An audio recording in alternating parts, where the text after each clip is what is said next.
Welcome to the Veritas Forum, engaging university students and faculty in discussions about life's hardest questions and the relevance of Jesus Christ to all of life.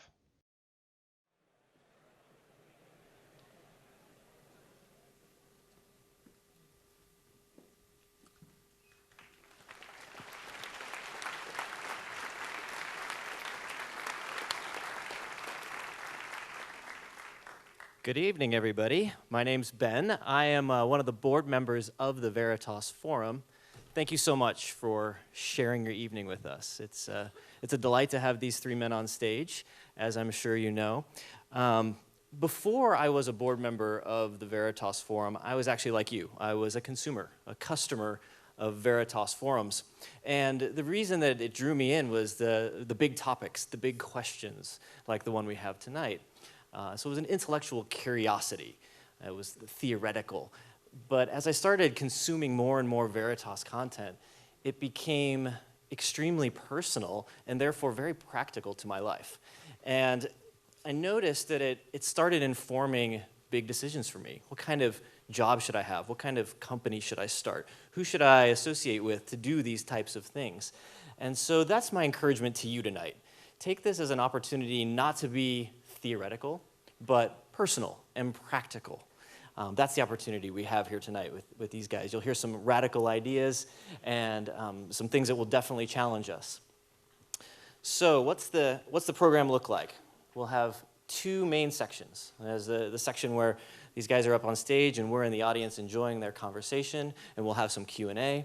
And then we'll do a short break where we do a survey, and then there'll be a cocktail hour. And we call that questions and cocktails. So you'll notice on the back of your program here, questions and cocktails. And you'll also notice that the strength of the drink goes with the strength of the question.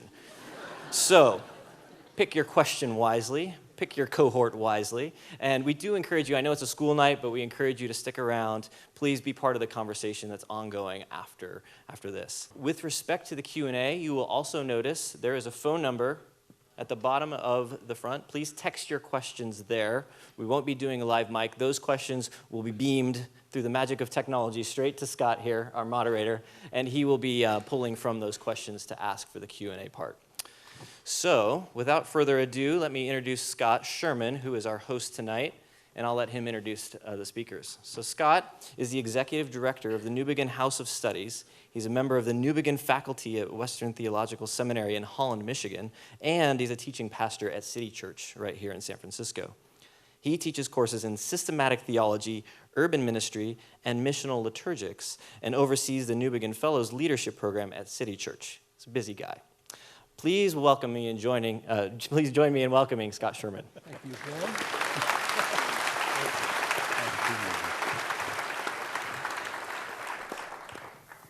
Thank you, Ben. And good evening, everyone. What a treat you have tonight. You're going to hear two canonical intelligences. And then when you get to the cocktail hour, you'll find over time that you are even wiser as you share your thoughts. It will be a really stimulating evening. It's a real privilege to introduce my friends, N.T. Wright, and we're going to call you Tom for the rest of the evening, and Peter Thiel.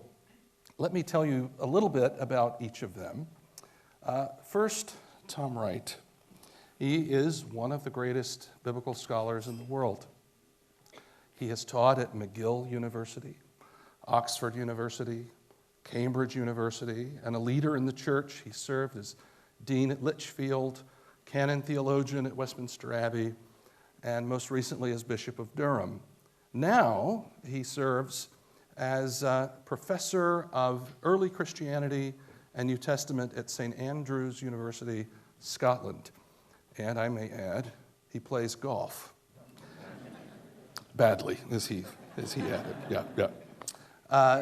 And I will say, for those of you who are intrigued by his ideas tonight, he's just opened up something very interesting, where it's possible to study with him and study some of his books. His most recent book, Simply Good News, for example, and that website, to find out more about that, can be found. It's a MOOC, a massive online course, can be found at ntwrightonline.org.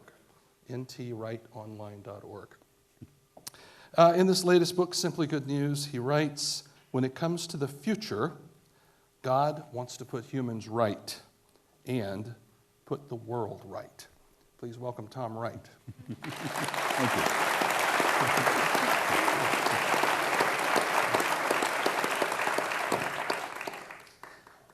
you. If you live in the Bay Area and you do not know who Peter Thiel is, you should get out more.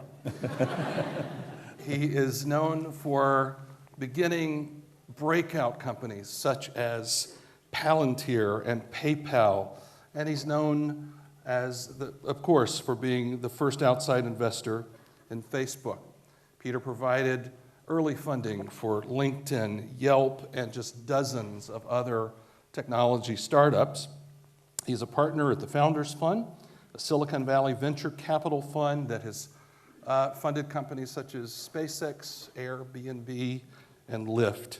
And he started the Thiel Fellowship, which encourages young people to put learning before college. And he heads the Thiel Foundation, which works to advance technological progress and long-term thinking about what else? The future. I would also add, I've never done it, but I would encourage you to think twice before playing him at chess. Fortune magazine has described him as perhaps America's leading public intellectual today. You probably know that in 2012, he taught a course at Stanford in the computer science department at his alma mater, Stanford University, and it became this latest book, 0 to 1, Notes on Startups on How to Build the Future, which I've just learned is the #1 best-selling hardback nonfiction book in China. Saying something, yeah. In 0 to 1, Peter writes, our task today is to find singular ways to create the new things that will make the future not just different, but better. Here now to talk about imagining the future, innovation, and God, Peter Thiel. Please welcome him.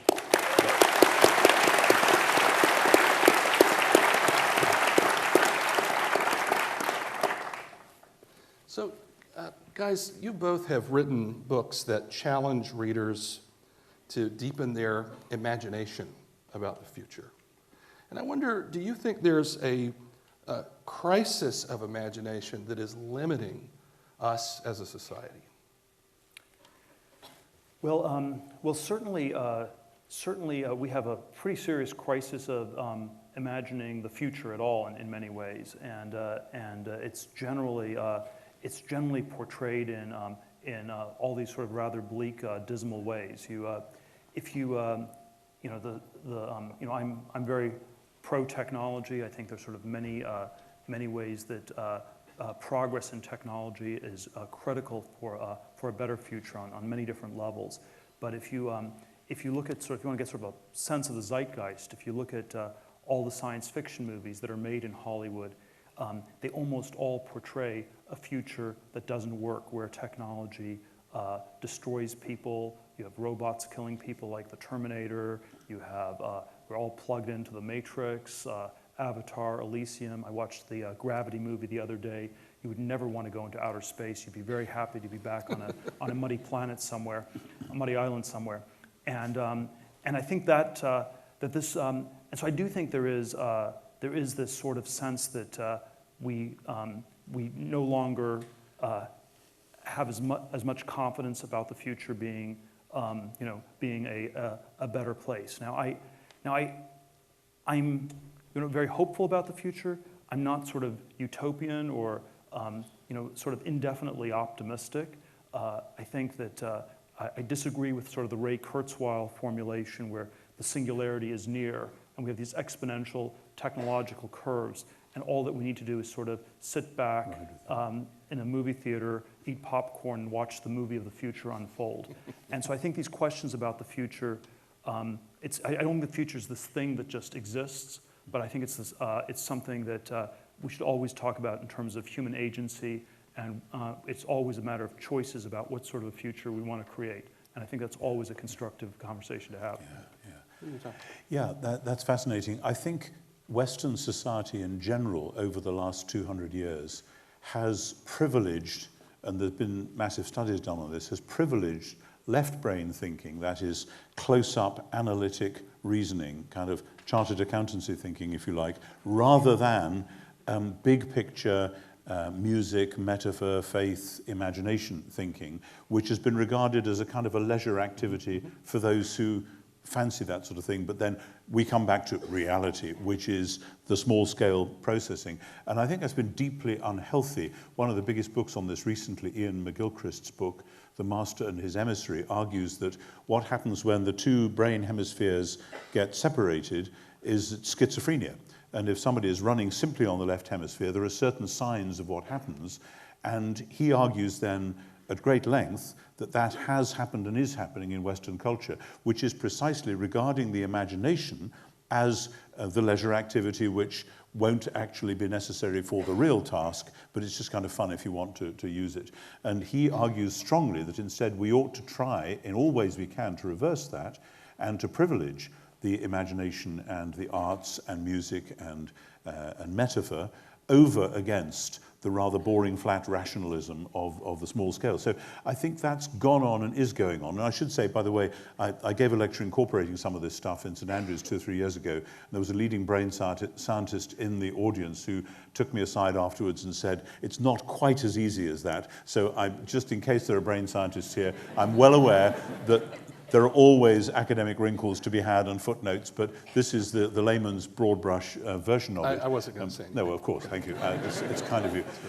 But I think, so it's not just that we can't imagine the future. I think that imagination has been diminished throughout our society. And I think particularly because in my world, and I suspect yours, so much of our society, we've lived with these two things. Peter talks rightly about this dystopia idea of, oh my goodness, things are getting bad. And I think that's a secular version of what was really a 19th century worldview, which is the kind of premillennial worldview that actually the world is getting worse and worse and Satan is taking over and wickedness is happening and we little few who are left maybe have to be snatched away or whatever. And that's a very, still a popular, obviously, bit of theology in some quarters. But I think what we're now seeing is the sort of the secular version of that. But that sits awkwardly with the idea of progress, which many people still embrace, and many people still will say, we've got to be on the right side of history or whatever, as though we knew where history... And both of these have inhibited the imagination. Because if we know that progress is happening, then, as you say, we just sit back and watch the movie. If we know that dystopia is happening, then we find a place to huddle and try and stay safe. So we need the imagination to open those horizons. Thank you. So let's talk about this idea. Why is it in an age of technological progress, though, Peter, limited and disappointing today, no flying cars, why are so many portrayals then of technology dystopian? Why are you two contrarian optimists optimistic about the future? You run the Newbegin house here, you will know the quote from Leslie Newbegin. When somebody said, are you an optimist or a pessimist? He said, I am neither an optimist nor a pessimist. Jesus Christ is risen from the dead. In other words, when I look at the future, I don't think, oh, I feel good about this, or oh, I feel bad about it. Optimism and pessimism are states of mind and feeling, whereas a Christian point of view starts from something that we believe has happened, namely Jesus' resurrection, which wasn't simply a bizarre event within the old world, but was the foundational and paradigmatic event within the new world. And so if you believe in that, then however good or bad you feel at the time about how things actually are at the moment, we're not saying everything is getting better, and we're not saying everything is getting worse. It's neither a crescendo nor a diminuendo. But we have seen the future in the resurrection of Jesus, and it's real, and we look to bring signs of that future to birth in our own work and world. You know, I think one thing that's that both a Christian and a scientific technological worldview have in common is that they believe that there is sort of that every moment in history happens only once. There's sort of a definite progress to history where you know, in the form of science, you have new inventions. They happen, you know, at a particular point. Once something's invented, that's something new. And time is not cyclical. It's not, it's not like we're caught in some sort of never-ending cycle. And so there is a certain sense of progress to history. I think, I think that there also are many cases where these things have become rivals with one another, where and it's in part because they're actually using the same language, and they have so much in common that because if you say that the future is going to be very different from the present, which I think is sort of an unusual perspective. I think most of history, most places, people would have said the future is going to be just like the present, or in all the essential things, it'll be the same. Nothing ever changes. Right. And so if you say it's going to look very different, then there are all these questions: is it consonant with Christianity? Is it dissonant? But you're at least debating the same kind of thing. Marxism and politics had this sort of a view too, that the future would be very different from the present. Yeah. There's sort of ways in which these things go very wrong. But I think having this structure of the future being very different from the present is always important. And it's sort of when we say that it's not different from the present, the political thing that means is that we make the present all powerful. And so in political terms, it's that the present government, whoever's currently running things, is all powerful. It will never change.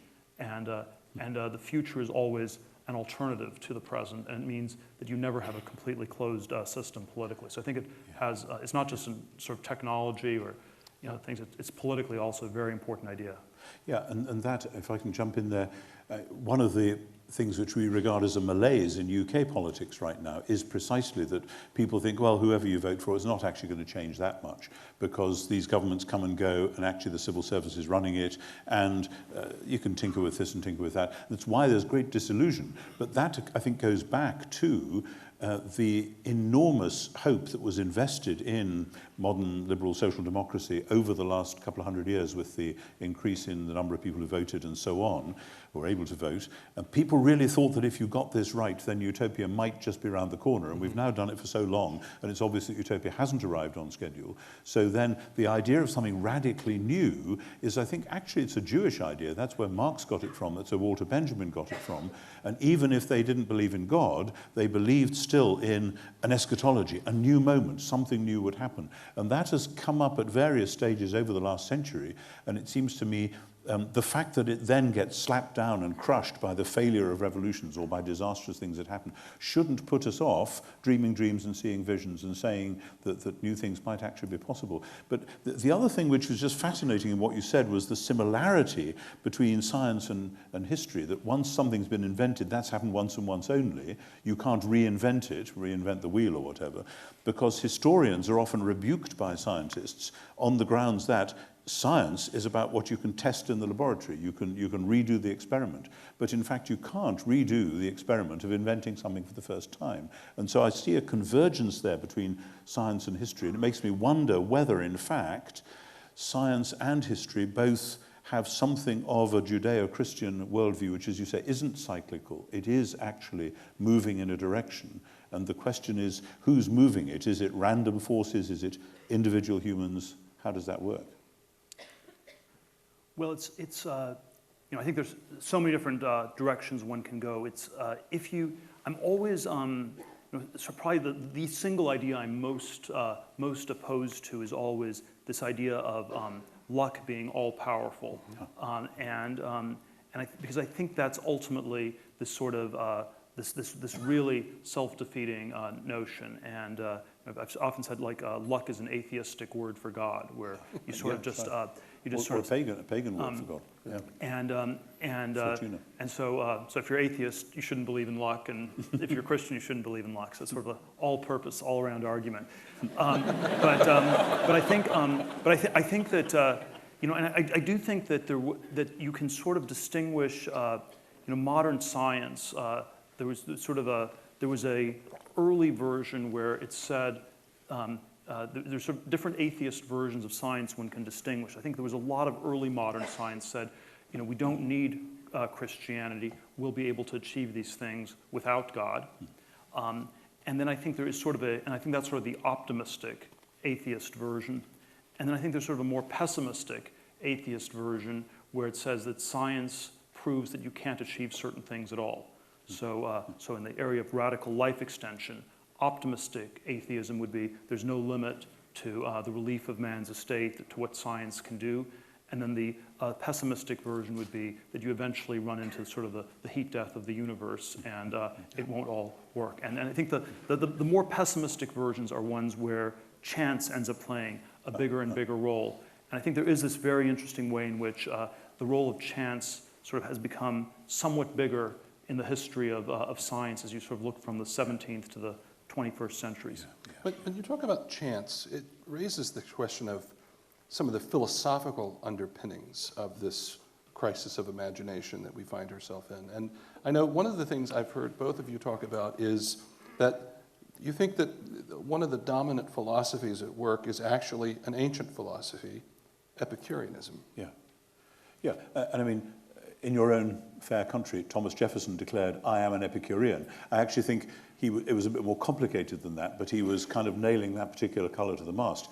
Epicurus believed, so far as we know, and his great exponent Lucretius set this out in a great poem, that if the gods exist, they're a long way away, they're miles away from us, and the world makes itself because random atoms are zooming around and sometimes they swerve in a new direction for no apparent reason, and then you get new things being formed. That's the kind of long-range antecedent of a kind of atheistic Darwinism, which says that it's all just random stuff. And actually, I think this generates the chance idea, the luck idea, that when God is out of the picture, God or the gods are out of the picture, then stuff just happens and you can't explain why. And of course, that was designed as an answer to a kind of very fearful paganism, which was frightened of the angry gods who are out to get you. So Epicurus said, no, the gods are a long way. They're perfectly happy, but they do not concern themselves with us.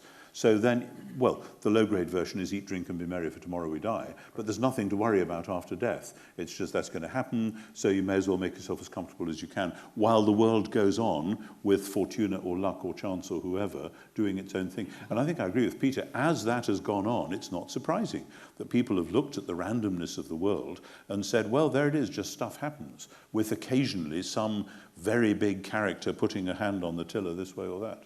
You know, I don't think... I think it's a much more complicated question whether this was sort of always intrinsic to an atheist worldview or not. But it's, sort of if you look at Karl Marx's PhD thesis, it was on the difference between Epicurean and Democritean physics.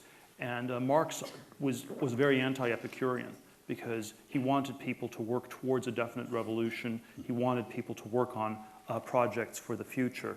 But he was obviously, this was sort of the specter that haunted Marx, was the specter of Epicurus, because he was worried that the workers would want to eat, drink, and be merry, and not do all the work needed for the revolution. And I think there's sort of a way in which that's probably the idea that's come to dominate over time.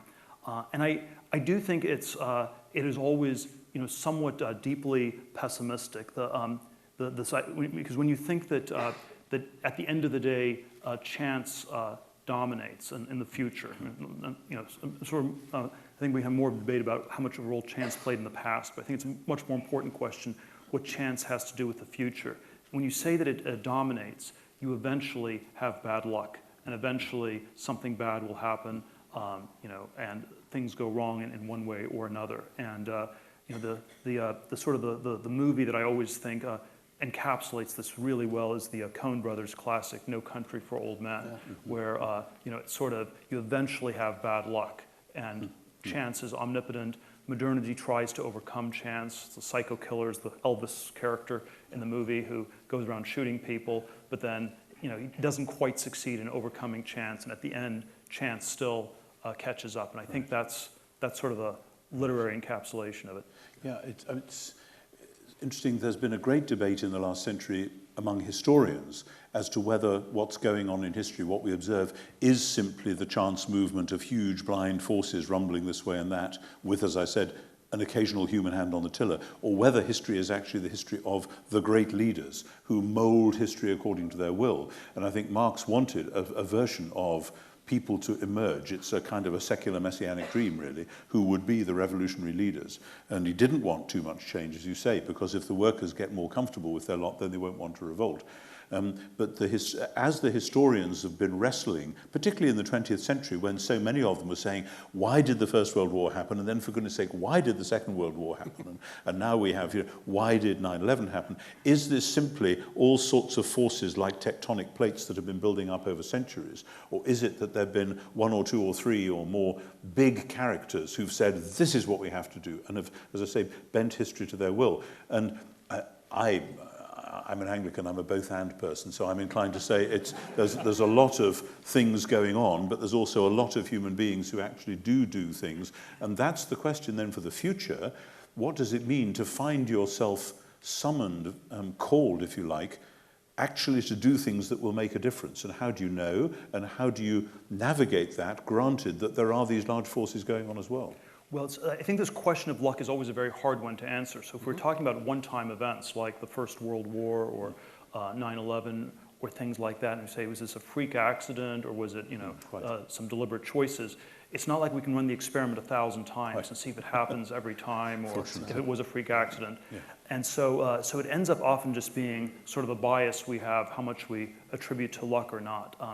The Silicon Valley version of this that you often encounter is it's always this question in business: is it a matter of luck or not? And it's very hard to answer these questions.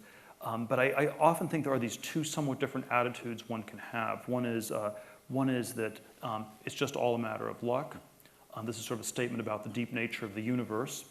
And I think, and I've found that whenever I've thought that, it's been quite counterproductive, because you end up treating people as lottery tickets. And once you think you're just investing in a bunch of lottery tickets, you've already psyched yourself into losing. Because I think what often happens is that when we call things a matter of luck, we're often not willing to think that hard about them. And so I do think we can do a lot more to overcome it than people often admit in our time. Yeah, it occurs to me as you say that a traditional Christian doctrine of providence, that is to say that there is a God who is in some sense or other in charge, though not immediately and instantly responsible for all the horrible things that happen in the world, but that there is a God who does actually have some supervisory role, hard though it is to define. That's something that I think a lot of people in our world have rejected, either because they don't want God intervening in their lives, or because it really does make it quite difficult when you have earthquakes and horrible diseases and so on. If you say, well, God's in charge, then why are these things happening? And so the problem of evil has pushed away a more sophisticated doctrine of providence, which used to be there, which actually people knew that bad things happened, and they didn't automatically blame God for them. But by pushing God away, we've encouraged that Epicureanism, and chance has risen, as it were, to take the place of God. I mean, a famous Woody Allen line where he says, well, I sort of do believe in God, it's just that he seems to be a bit of an underachiever. That he, in other words, we imagine God as a celestial CEO and then blame him because the company's share price fell. And actually, that's not a very smart way to do providence. But once you get rid of providence because it looks as though, well, we can't believe in that, then there is a vacuum. And theology, like nature, abhors a vacuum. And so you get chance or something stepping in. Well, let's talk about the way each of you, I think in complementary ways, but in very different ways, have written about this world and where it's going. And when I say this world, I'm not talking about, some disembodied sweet hereafter. You're actually talking about this world, but you have different emphases. So, Peter, you're interested in radical life extension. Tom, you've written a lot about a phrase you use, life after death. Are those ideas compatible? How have those ideas shaped your broader engagement, what you do? Well, I think the thing that's really incompatible with life is death. So let's just start with that as a baseline. I would hope that we could agree that if we set our sights on, we say that everyone's doomed to an old age of frailty and disease and death, that we're perhaps setting our sights quite low. I do think there's something very odd about mythology, literature, philosophy, where I think so much of it ends up being a rationalization death in one way or another. I think every myth on this planet tells us that the purpose of life is death. Religious myths tell us to worship the ancestors, the spirits of the dead, the old. Nationalist myths tell us that it's right and fitting to die for one's country. The purpose of life is death. Ideological myths tell us you can only make an omelet if you break some eggs. And I think that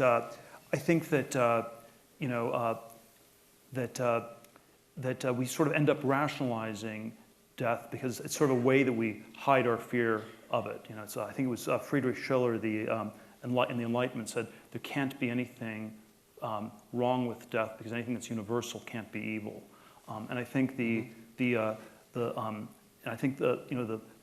one part of the Christian view that I believe more strongly than anything is this idea that death is evil, that it is wrong, and that you need to, and that we should not accept it, and we should fight it in every way we possibly can. And I think that, and then I think there's sort of many different directions one can go with it. But I think we're always in these psychologically, we tend to be in sort of this strange combination of acceptance, denial. We're all going to die. Nothing we can do about it. Denial. It's not going to happen anytime soon, so we're not going to think about it. And instead, the sort of schizophrenic superposition of acceptance and denial. I think it would be healthy for us to not treat death as natural and to fight it in every way possible. Which puts me in mind of another Woody Allen line who said, "I'm not afraid to die, I just don't want to be there when it happens." Yeah, that's right. That's right. Tom, as a theologian, just is there any reason when you hear someone like Peter say, why? Are there any theological reasons why we shouldn't say the sky's the limit in terms of life extension and flourishing? And I would throw in there another person such as Francis Collins, director of the NIH, who says in a TED Talk, "Let's end disease."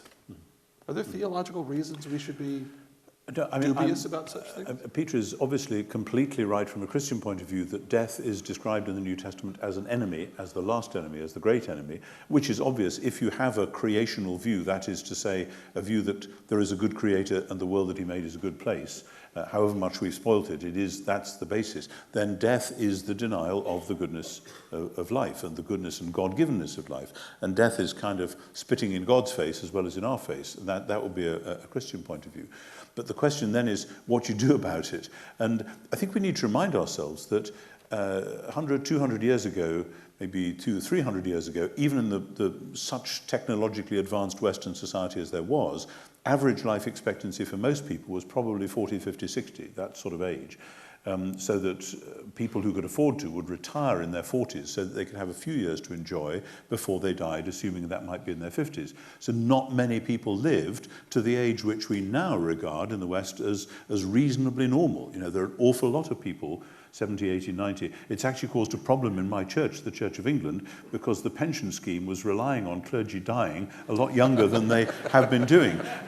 The pension fund guy said in the synod something cautiously about the improved clergy mortality experience, and because they just hadn't reckoned on that, and that's a problem for a pension fund, a nice problem for the clergy. So already we've got to a point which our ancestors from not many centuries ago, in other words, just 1 or 2 centuries ago, would have thought, my goodness, if so many people are living to the 80s and 90s, is this the kingdom of God come on earth? The book of Isaiah says something about people living to be 90 or 100, and that's a sign of God's rich blessing. So we shouldn't be sniffy about that. And if it turns out that either through the sort of planning that we could do or some other means that we should go on till 120 or something, then maybe. And after all, the Bible does have some great age people, and however much you may think that that's mythological, whatever, that's nevertheless a sign of something. However, in the Bible, the answer to death is not to postpone it. The answer to death is to go through and out the other side. And the idea of Jesus' death and resurrection is not about death doesn't matter, but death matters absolutely, and it needs to be defeated, not avoided. And the resurrection is not about, this is the point, not about life after death. So many people assume that the word resurrection means dying and going to heaven, and it really, really doesn't. Resurrection means God is going to remake this world, a physical universe, more physical than the present one, if you like, more solid, and going to give us new bodies which are appropriate for that. And that's true whether you die at 1 year old or 101 years old. So it seems to me it's great if we can extend life, though very important to realize there was a reason why in the ancient story at the beginning of the Bible, there's a reason why Adam and Eve are not allowed to taste of the tree of life once they have rebelled against God, because God will not give immortality to people who now are deeply infected with this disease called rebellion or idolatry or sin.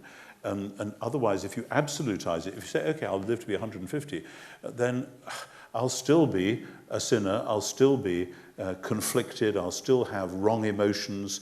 Do I really want to go on having all that stuff that much longer? Will that be helpful to the world if I do? Maybe death is part of the way of actually keeping things moving so that there is going to be a new world, not simply an extension of the present one. Sure.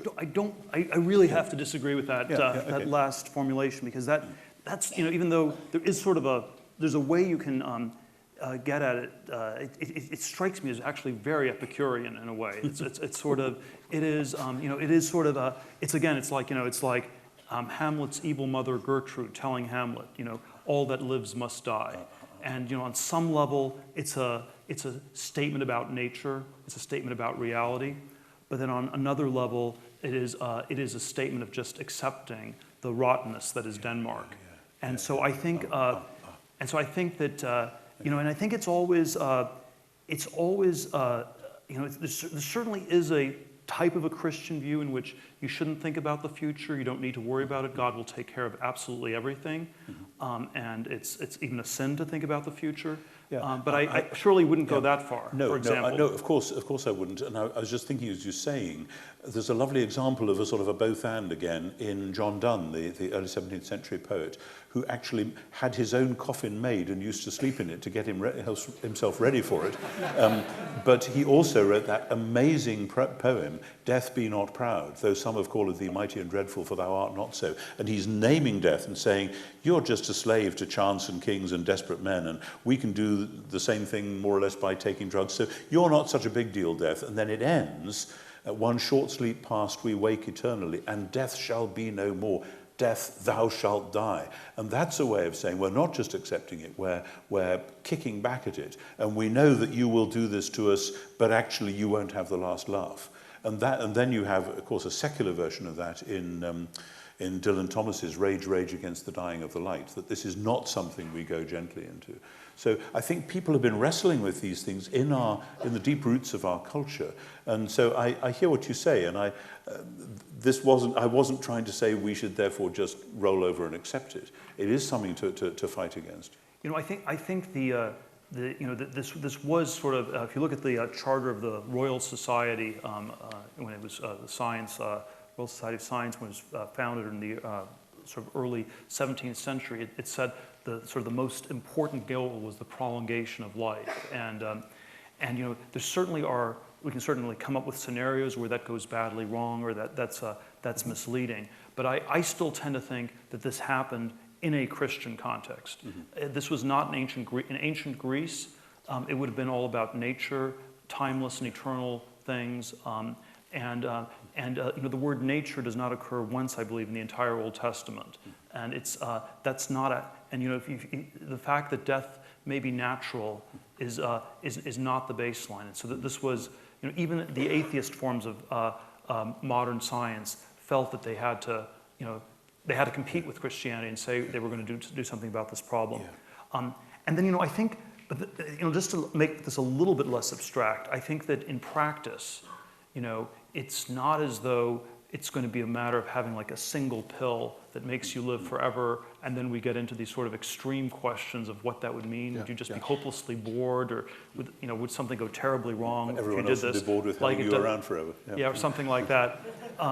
In practice, it's much more we have another cure for cancer, we have a cure for Alzheimer's, should we do something about this, should we do something about that? Right. And I think that if you think about it, not in the general sense, but in the particular sense, I think every single particular instance, it seems to be the only moral case is to be in favor of it. Yeah. Peter, I like the way you asked the question in 0 to 1. How can the future get better if no one plans for it?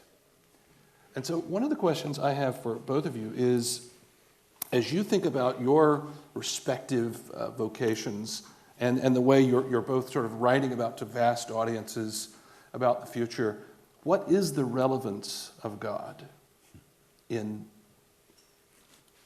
planning the future? The relevance of God in planning the future. In terms of both human agency, in other words, the providence of God and human agency, it seems to me that part of this discussion is about the place of human agency in the right now and what happens. Yeah, and the central thing there, from a Christian point of view, is the doctrine of the image of God, that humans are made in God's image. And I see that in a vocational sense, and actually I think most biblical scholars would now take it like this. That is to say, it isn't there's a bit of us which is rather like God or something like that, but that we are created as angled mirrors to reflect God into the world, and that actually humans know in their bones that they are to engage in relationship and they are to build cities and that they are to dig gardens. You don't have to sort of laboriously teach people to do these things. There's a sense that we all know that we are to be being fruitful and multiplying and looking after the earth and doing that stuff. And it seems to me that's an authentic thing, that is how God chooses to work. It's very difficult for us to grasp this because our political systems have rather swept that out of sight. But in the Bible, God wants the world to be run by wise human beings whom he will call to account and hold to account for what they've done. We've got God out of the political system. We just have Vox Populi instead of Vox Populi, Vox Dei. It's just Vox Pop now. And we're suffering from it. And as a result, we've forgotten that in planning if we're to plan for the future, this is not something that's human beings being arrogant over against God, because God ought to do the future rather than us. That a Christian view, I think, would say, no, wise humans have to think, pray, study, and make appropriate, generous, imaginative innovations, recognizing we might get things wrong, but not being satisfied just to sit back and say, we've got nothing to do. But that isn't humans arrogating themselves against God. That is how God would have it done. Of course, it's possible for humans to distort their vocation to be image bearers into arrogating themselves, hence the Tower of Babel and so on, that you can do that. But that doesn't mean that every human project is a Tower of Babel. Far from it. God wants there to be new projects. Yes, I would again just stress all these questions about human agency as being really critical in this. And I think that there's always sort of this archaic religious systems where you sort of get a sense that people were just in this never-ending ritual. I'm not sure you'd call it demonic, but you could say they were sort of permanently hypnotized, and it was like they were sleepwalking through things. And I think breaking that is very important. And again, you have a history question which is broken by Christianity or the Enlightenment or whatever broke that. But we live in a world in which our lives are no longer ritual. We're no longer in this never-ending cyclical ritual, and so we have to make choices. There's room for intentionality, and I think that's always something to come back to. And I think that, and then again, I think it again loops back to this question about the future as a place, a time that's very different from the present, and that has a certain reality, and that's why it makes sense to make plans for it. And if you don't believe in that sort of conception, I think it gets a lot harder. And I think there are a lot of different ways people describe these things. I think the psychologist is quite tricky. There certainly is a version where you'll work harder and make more plans if you think your life is short, that you're going to run out of time. This is the famous Steve Jobs commencement speech at Stanford in 2005, where he said he was working really hard because he was going to die pretty soon. It was all going to come to an end. I tend to think the psychology is more demotivating when you have that view. One of my granduncles, I was talking to him when he was 83 years old, and he said, I could have gotten 4 PhDs in retirement, but I didn't think I was going to live this long, so I didn't bother, working at this. So I do think having, a bigger horizon on the future. My view is that it's generally that generally leads to more agency, more intentionality, more ability to do things. Even though I think people can certainly disagree with that description. You can imagine why many people would find it odd to find a group of Christians sitting around and talking about this challenge. I just caught an episode of Silicon Valley on HBO. You probably don't watch it, but in which one character is being pitched a Christian app, and he says, Christianity is almost illegal in Northern California. Right? Well, and I think part of that is there's a sense that religion in general, among many people, they perceive that religion in general, Christianity in particular, have actually been, shall we say, not helpful in envisioning and certainly bringing about a better future. There's undoubtedly been all kinds of cases where that has been the case, where clergy and theological leaders have put the lid on everything and said, sit down, shut up, we will teach you the truth, don't get out of line. That's always a temptation in any system, actually. It's a temptation in the military, in the legal professions, etc., and it's certainly a temptation in the church. However, if you go back through history, it is quite extraordinary. Several of you here, I suspect, know John Ortberg and his book, Who is This Man?, which runs through Christian history, saying, look at the medical innovations, look at the educational innovations, look at what people were doing in looking after the poor in ways that nobody had imagined doing before. I mean, I was trained as an ancient historian before I was a theologian, and if you look at the Roman world of the first century, there were some people who had a bit of a social conscience and thought that maybe slavery wasn't a good idea, but mostly they got on with it, they looked after their own family, they looked after number one, and any idea of helping or bringing medical aid to, or bringing education to people who couldn't afford it but who are part of your community, just not on the radar at all. And these things all come through the agency of the church. And it goes culturally as well. The Italian philosopher Giorgio Agamben, in his extraordinary little book, The Time That Remains,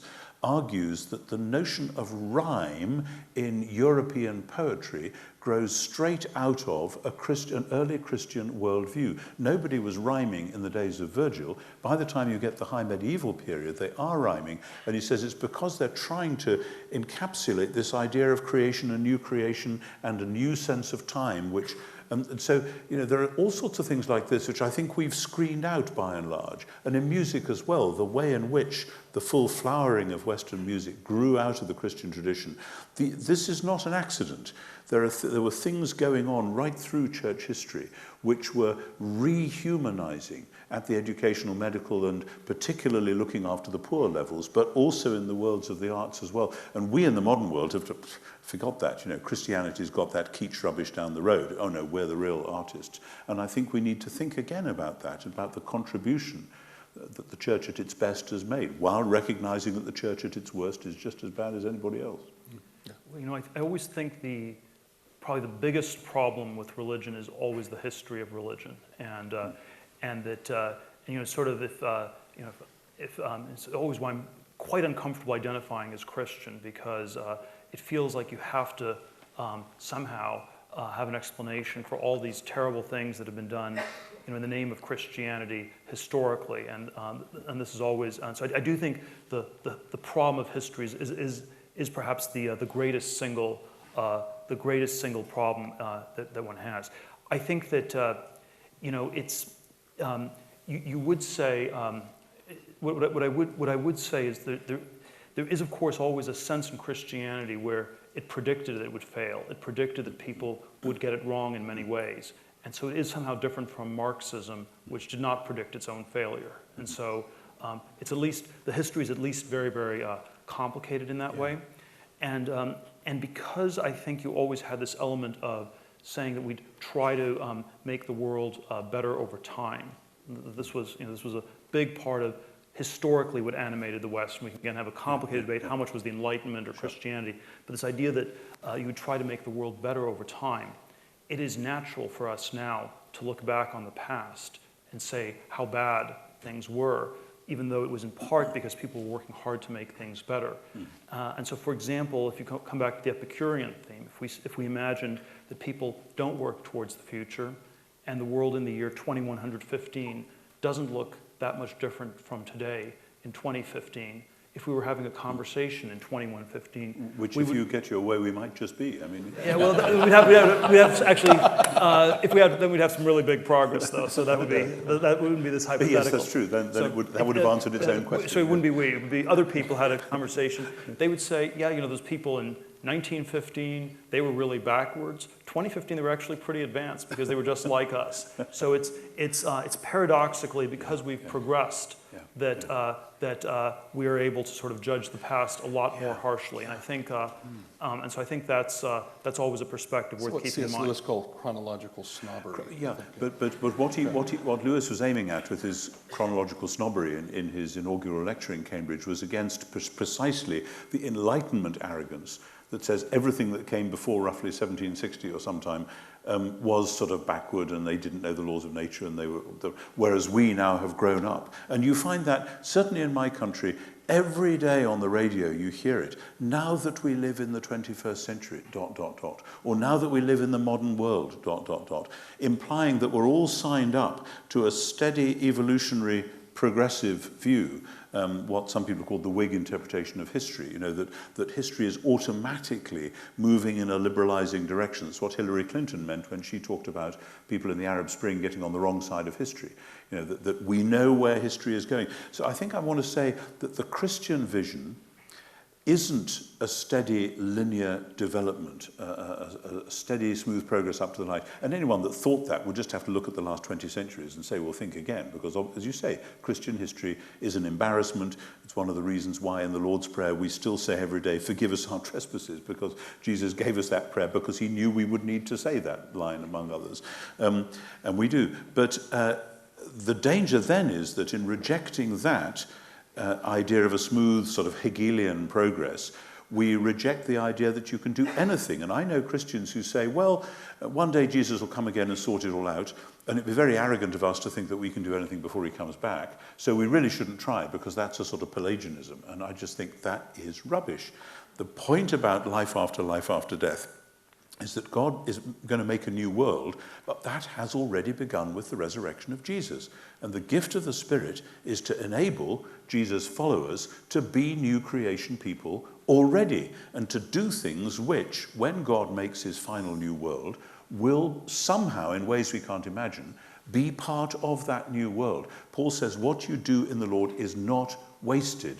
And I have no idea how every random act of kindness, every bit of justice and mercy and beauty that we do now will be part of God's new world. But I take that very seriously. There'll be continuity as well as discontinuity. And therefore, things that we do now, they are not part of a steady Hegelian progress, but they are genuine foretastes and signposts towards and of the new world. Does that make sense to you? It does, although I think you know, I'd be happy with a little bit more Hegelianism and a little bit less pessimism about the future. You know, and so when I hear people say that we live in the modern world, what I hear is not a progressive conception, but I hear an end of history.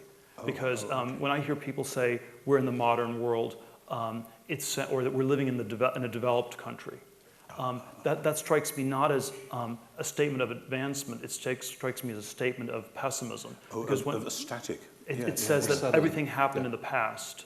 We are developed, we're done, we're finished. Nothing new is going to happen. It may be that it means something different, quite literally, on either side of the Atlantic. So it could both be true, but certainly that's the part I would stress. And so I think it's always deeply pessimistic to call the United States a developed country, because it means that everything's happened, everything's done, finished, nothing new is going to happen. The younger generation should resign itself to reduced expectations from their parents and grandparents, and that is a conception that I'd always want to push against. Yeah.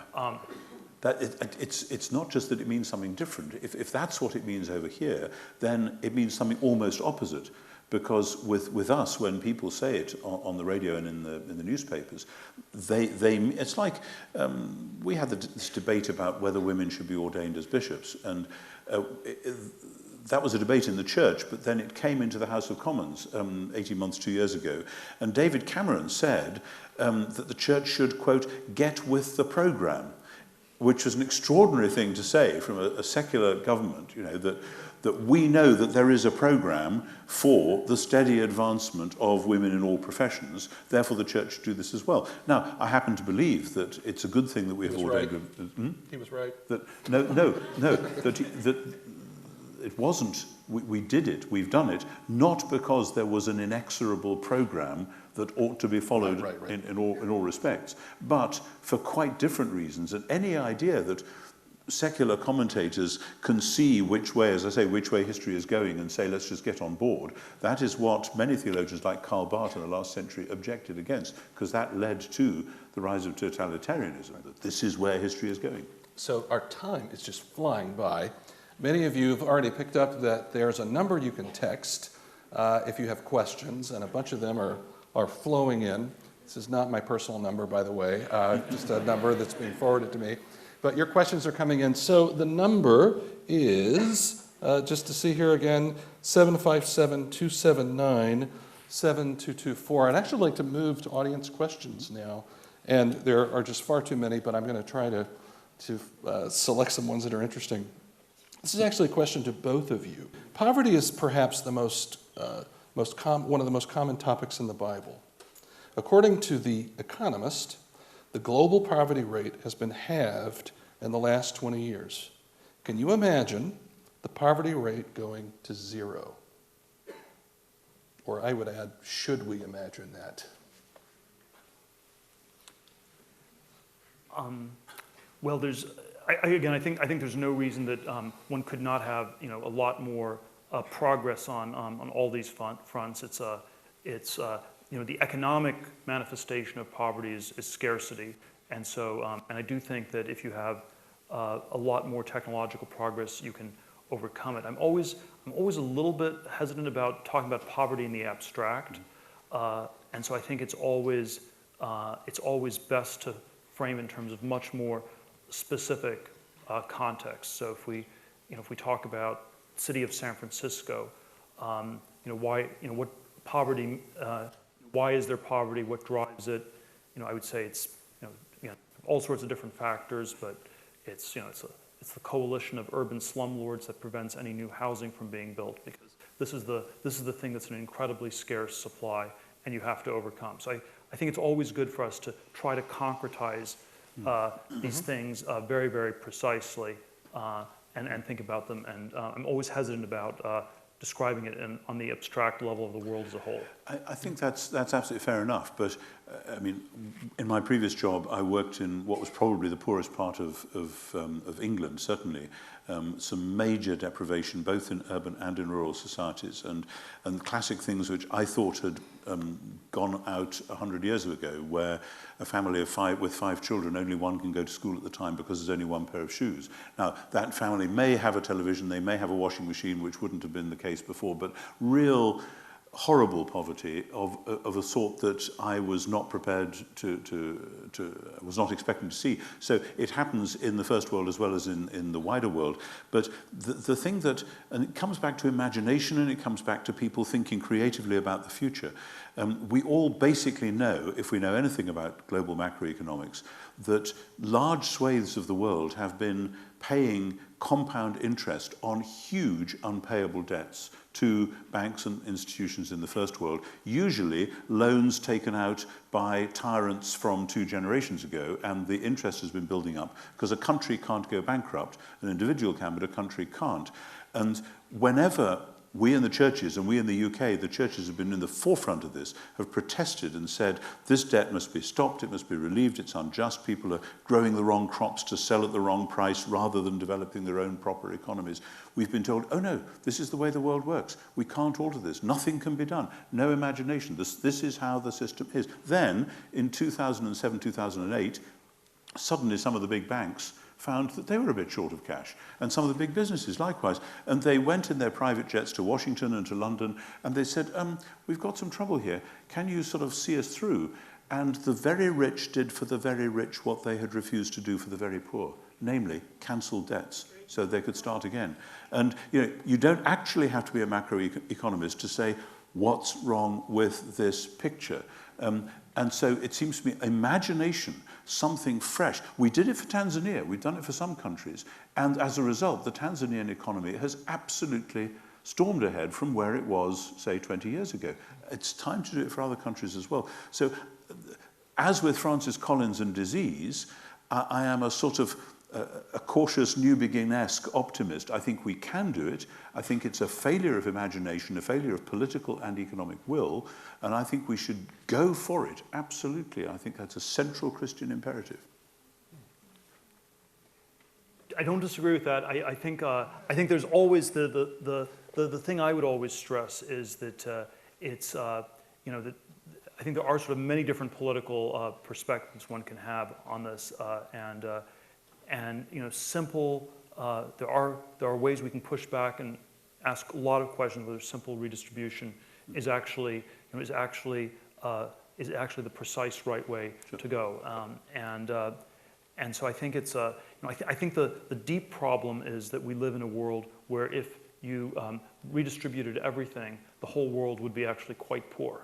Yes, still. yes. And I'm not an advocate of redistribution because I know that often what that does is it prevents entrepreneurship, etc., Sure. in other economies. Yeah, sure, but that's why I think the stress cannot simply be on sort of fixing certain things or annulling certain current arrangements.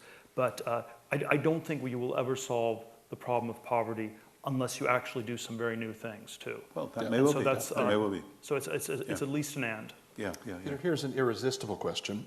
If science allowed us to live forever, would you stay in this world forever or take a chance and voluntarily pull a plug to see what's on the other side? And if so, at what point would you go? Well, I suspect there's something really tricky about super hypothetical questions. I sort of, people often say that you should live as though this is your last day, and I always think that it's much healthier to live as though your life's going to go on forever. And so I would aim to make my life such that I would never want it to end, and that I would not actually want to pull the plug. Wow.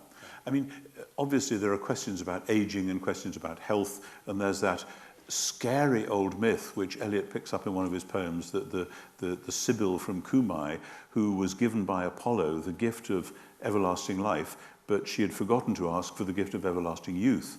So she was just getting older and older and older and older and shriveled, and it's a very horrible image. It's in Petronius, first century Roman author.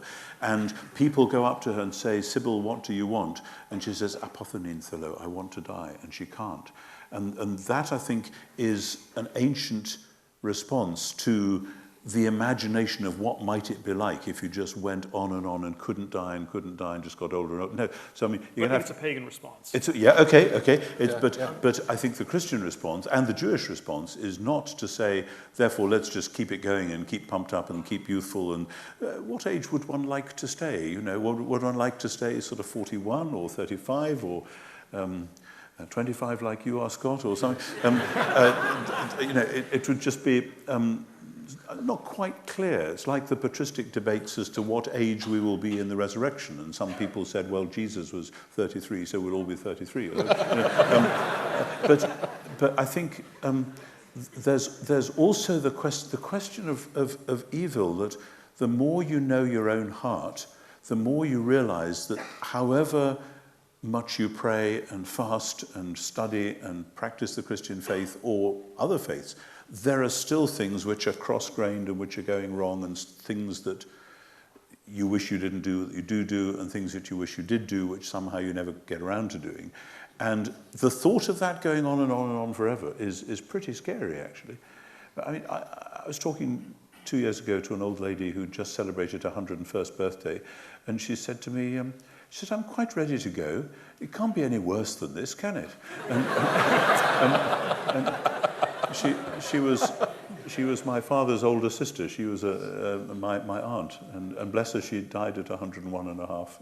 A happy old lady. But I really disagree. I so much disagree with all this. I don't even know where to start. You know, it is. I think what's. I'm going to just go on a very abstract meta level, and I think, isn't there something odd about how you're able to articulate this rhetorically far more effectively than I am, and isn't there something odd about how we find it so reassuring that that your aunt wanted to die at age 101, and you know, doesn't this really tell us something about our fears about death, and that, you know, we paradoxically end up embracing it or saying that it's the point of life, or that it's not that bad, or something like that. And so she wasn't going there. She was old and frail, quite happy, but old and frail. No, but you know, look, it's very, you know, it is the case that these you know, and you know, it's like you sort of, as soon, you know, it's like you end up with a vampire movie, or, you know, end up with sort of all these sort of, you know, horror movies or things like that if you go this way. And I think that that's and I think that reflects much more about our fears about this than anything else, really. It may do, and I take the warning, and you know, I'm going to think more about that, and I'm grateful for that sort of pushback. However, it seems to me that you know, as a priest, you do find yourself sitting beside people's bedsides as they're dying, and quite often there's a sense, sometimes there's a deep sense of horror and shock and anger and rebellion. Other times it's like when somebody is really tired, jet-lagged as you and I both are at the moment, and you just know, no, this party is going on, but it's actually time for me to go to bed. And I think that the desire to go on partying, actually, no, there is a time when human beings wisely think it's time to go to sleep now. And that doesn't mean that death is a friend, it doesn't mean that death is good, it just means that this is how we are. And I think that, as I said, I think that morally as well as physically. But I think that if you're, look, it's obviously, like, if you are exhausted and really sick, there is perhaps a point where you don't want it to go on. But we should hardly, and maybe that even makes sense and that's understandable. But that doesn't mean that sort of a state is desirable, no, or was what we're meant for, or anything that's, like that. That's why when we've had the debates in the UK about so-called assisted dying, which is basically you know, legalized euthanasia, I have spoken very strongly against that, because if somebody says, actually, yeah, I want out of here, if I was just to put a piece of paper in front of them and say, okay, sign here, we'll sort it out, you know, I think still you'd have to be very stony-hearted to say that that's a good thing and we ought to allow it. I know there are some states in this union which do schemes like that. We so far haven't got there in Britain, and I hope we don't. Precisely because I think that attitude to death, that, oh, well, let's just organize it, that's fine, I find that very chilling for, I think, the same reasons that you do. But I think we should not even be complacent about it. So it's certainly, there certainly is an important difference between euthanasia and suicide versus, you know, resigned hopelessness or something. But I think even the sense of, you know, exhaustion or resignation is not desirable, and that this is not, you know, and you know, and it's something that I think we should never be complacent about, you know. I would love for my doctor to have your passion. Yes. Here's a question for Tom. So this person is saying, so does a person really have to be a Christian to bring forth progress, to quoting you, reflect God into the world from a few moments ago? Aren't there a large number of innovators and revolutionaries who have planned for the future successfully without professing any kind of faith? Absolutely, yes, because I believe that God made all humans in God's image. This is not something which only Christians have. It's a universal human thing, and that all humans have that capacity. There's some wonderful stuff in the New Testament which is affirming of the goodness that is out there in wider society. St. Paul says in Philippians at one point, whatever is true and honest and noble and lovely and of good report, if there's any virtue and any praise, think about these things. And he certainly doesn't mean just within the Christian community. In other words, there's all sorts of good stuff which happens. And if you do community work as I've done, you find people doing creative and innovative things all over the place. However, society is a very odd thing because humans are very odd beings, and things can go horribly wrong. And things can go horribly wrong when Christians are in charge quite easily. And so how much more, from my point of view, can they just go wrong anyway? So it's not a matter of Christians can do this and no one else can, because God is good and has not left himself without witness across all societies. However, that doesn't mean there isn't any point in being a Christian, because there is a sense then of working not just with the grain of the universe, but with the grain of the new creation, which is renewing that. And so much of the major debates in our world, I think, come back to understanding creation and new creation and how they relate to one another, which of course comes back to Jesus and his resurrection. Yeah. Here's a question that really gets at the issue of the place of cultivating virtue and moral wisdom within human society. Because the person said, it's a long question, but is dealing with how do big personalities like Marx and Musk, they have the power to sway the imagination of the general populace for good and for bad. There has to be something about the character behind imagination, because that vision can sway us in very dark directions. Yeah, well, I always, the thing I don't always quibble with the terminology, but the thing I don't like that much about imagination as a term is it pushes things a little bit too much towards interiority, where it's sort of it's subjective, it's just in your mind, and I think it's always the combination of that with the broader reality. So there's always this question what people should do, and I think there's something to be said for following a calling in a sort of archaic way of putting it some ways, but as being much better than just doing something you're passionate about. You can be passionate is sort of, again, much more this interior mental state. You could be passionate about fly fishing or rock climbing, or passionate about customer acquisition or accounting, maybe. But I think the better question is what can you do that's not being done? What's an important good thing you can do? What people can you help that nobody's helping? What can you work on that nobody is working on? And that sort of a framing of the question always happens in this larger context of our world, and I think that's always worth thinking about. So I don't like the sort of the Oprah secret where it's good enough to sit on a couch and think some profound thought. You have to you want to sort of think about how it fits into the story of a larger world. I mean, the secret is better than the singularity where you're just sitting on the couch and watching it. So in the secret, you at least have something you think, but I think you also want to do something with it. It's interesting. I hadn't thought of imagination as being that private, but obviously it can be and often is. But I've thought of imagination in terms of the arts, that what artists, musicians, dancers, etc., poets do is to dream something into reality, and then when other people step inside that reality, they look at everything else with different eyes. When you've read a great novel, when you've sat for half an hour in front of a great painting, you then look at what you're doing, at the world, at the bus that's going by, everything, in quite a different way. And it gives you permission and possibility then to do things and believe things and hope things which you mightn't have done otherwise. And from that point of view, I'm assuming you would be very happy with saying,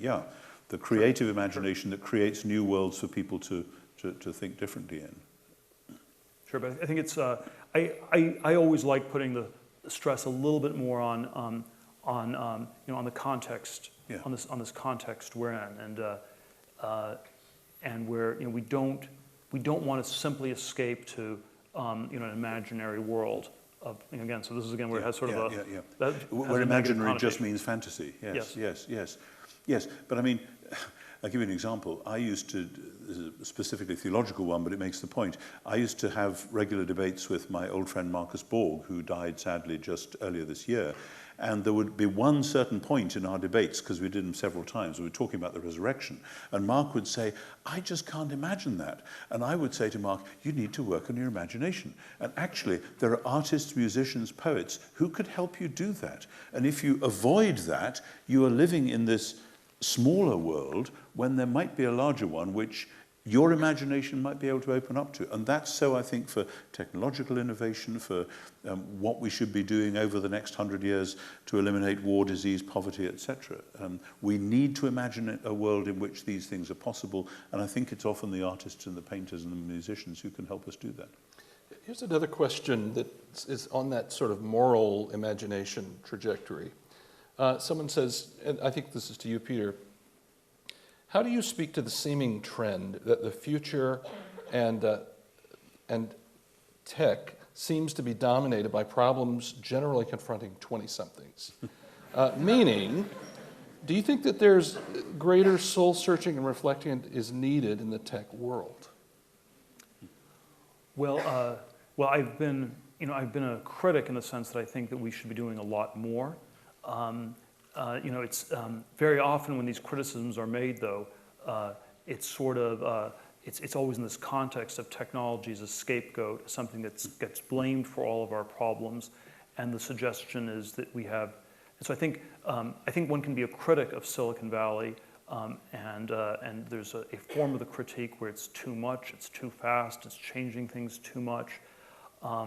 And I find that to be just a very preposterous critique. I think it's I think the iPhones that distract us from our environment also distract us from the ways in which our environment is strangely old. If you look around San Francisco, most of the buildings are 50, 60 years old. The Star Trek episode where you had sort of Star Trek movie where you had these futuristic buildings, that was far in the future. That's really far in the future. And so I think the criticism of Silicon Valley is always that I always have is that it's a place where we're trying to I wouldn't say imagine, build a better future, and there's a degree to which we're not doing enough of it. We had a tagline on our website where we said they promised us flying cars and all we got was 140 characters, but it's not. But I want to be very clear: it's not meant as a critique of Twitter, because Twitter is actually a very successful company. It's a very good product, and you shouldn't criticize Twitter for building the business they built. It's not their fault that they haven't done anything else. And so if there are people, and so if there are people in Silicon Valley who are working too much on problems that are problems of 20-year-olds, then perhaps you should do something else. Yeah, it's good. You mentioned earlier that you had this Leslie Newbigin-inspired perspective of the idea that you weren't an optimist or a pessimist, but hopeful because of your belief that Jesus has been raised from the dead. And this person was saying, essentially, that that can be somewhat triumphalist. How do you think the future is shaped by the fact that Jesus died? Well, I was going to say, it is possible to articulate a resurrection-based hope in a triumphalist fashion. But the minute you do that, you have forgotten that the Jesus who was raised is the Jesus who was crucified, and that he is, it's very interesting in the texts, that he is recognized not least by the mark of the nails. And that's always been seen theologically as really important, that the resurrected one is not somebody who, we've left all that stuff behind, but somebody who bears the marks, which in very early Christian tradition are seen as the wounds of love. These are the wounds that he bore because of his love and his self-giving. So in a sense it can be, I'm not sure the questioner is, but it can be a cheap shot just to say, Christian triumphalism, because of course there is such a thing as Christian triumphalism. There's a thing of triumphalism in every possible walk of life, and Christians are not exempt from that temptation. But if it is true that Jesus is raised from the dead, it isn't Christian triumphalism, it's kind of cosmic celebration in which Christians are simply bearing witness to something that's happened and therefore called to a tough vocation to be witnesses for that. And there are people bearing witness to the resurrection today who are facing death, in some cases certain death, at the hands of Islamic militants and so on in North Africa. So saying, I believe that Jesus is raised from the dead and therefore a new world has been born, may in some parts of the world at some times of history be a very quick passport to a very early death. So it isn't triumphalism, it's about, and this is the difference between hope and optimism, that it's, if I feel really good, yeah, I'm cheerful, it's going to be a nice day today, good things are going to happen to me. No, that's optimism. But hope says, even though things look really bleak, even though, this has happened, therefore the world is a different place. Some of the places where in the New Testament St. Paul says that most sharply are in letters written from prison. In other words, he is in a tough spot, but he says the gospel has already been announced to the whole creation when Jesus was raised from the dead. This is somewhat disjointed thought. There's a line in the New Testament, what will it profit a man if he gains the entire world and loses his soul? And I think it's often framed as a general statement, but I've often wondered whether it had like an actual specific referent. And the specific classical referent, the person who conquered the whole world, was Alexander the Great. There is something numerological about the number 33, where there's I think it was the 33rd chapter of the 33rd book of Livy, where Livy talks about the 33-year-old conqueror enters this triumphant city. It's Alexander entering Babylon just before he dies. Sort of these cheering crowds. So there is sort of this very deep parallel between the sort of Alexander versus Christ parallel. And I do think Christianity somehow says that the life of Alexander ended in failure, and that's like an incredible indictment that it makes. It's like, well, he might have conquered the world, but then he still died. Yeah. And to some extent, that is the world we all live in. Yeah, but that's fascinating, and I confess I'd completely forgotten that stuff about Livy, and I want to go back home and look it up. It's really interesting. But the Alexander story still dominated over the next 300 years until the time of Jesus, so that all the little Hellenistic princelings who came in his wake were still telling their own story as though they might have a chance of being at least a small version of Alexander. And what Paul does in Philippians is to take the way they told that story of arriving at imperial power and retell that with Jesus as the hero, but instead of conquering the world, dying on a cross as being the central thing. And it's as though Paul is saying specifically, yeah, okay, we now have a Roman emperor rather than a Greek one, Alexander, but it's the same truth, that Jesus is Lord and Caesar isn't. And that's a whole strand in the New Testament which does precisely pick up the Alexander thing, and which I think many Christians have not come to terms with.